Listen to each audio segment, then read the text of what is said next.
Hi there, this is my sheep's brain dissection. We have our left hemisphere and our right hemisphere, and that's separated where we made our cut. That is our longitudinal fissure. And then we have our grooves in the brain. As you can see, all these different grooves. Those are our sulci, I believe. And then like your ridges, those are gonna be your gyri. Okay. And then the different lobes of the brain, you got 4 of them. You have the frontal lobe, which is your motor function. And right behind that, you have your kind of parietal lobe, which is gonna be your sensory information. And then below that, kind of down in here, you kind of have your temporal lobe. Sorry, it's not the easiest to do. Your temporal lobe, this is for auditory, for hearing and stuff like that. And then in the back, you have your occipital lobe, which is gonna be for your vision. Here we are. This is the mid-sagittal view of your brain, of the sheep's brain dissection. Towards the front here, there should be the olfactory bulb. And your olfactory bulb, that's just gonna be for your olfactory nerves. And then right in here below that, that's gonna be your optic nerve. That's gonna allow you to, it's gonna be your vision nerves, really.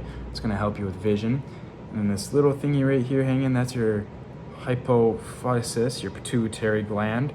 And you go north of that, or up towards that, you got your hypothalamus, and that is gonna be like for homeostasis, temperature, fluid balance.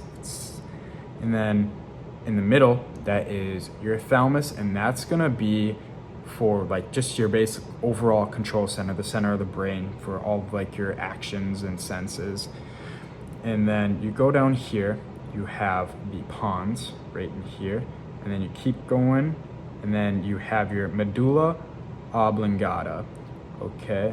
And then from there, you have the brainstem and spinal cord.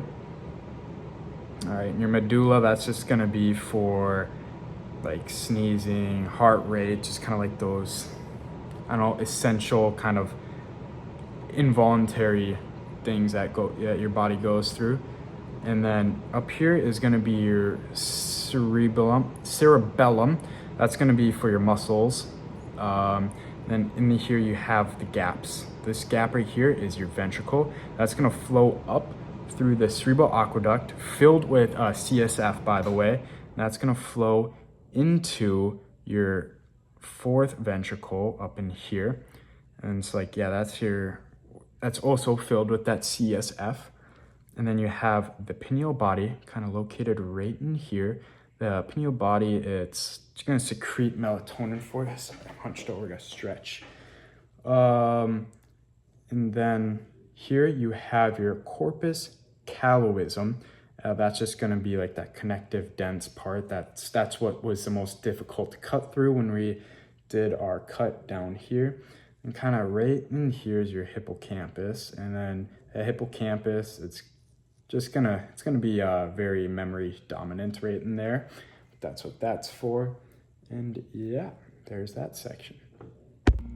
So, and then here is our cross section that we cut, and it clearly can kind of see our white matter, and that's gonna be your myelinated axons. And then outside of that is your gray matter, and that is going to be your unmyelinated axons. And then you can kind of see here in our brain, we have, sorry, doing this with one hand.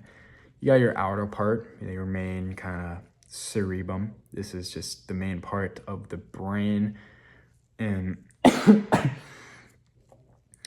and then, yeah, that's covered in just your protective tissue. You can see the protective tissue actually falling off here. And then your cortex, that's what is your protective tissue wraps around as a cortex, which is the outer part of your cerebrum, the main part of your brain.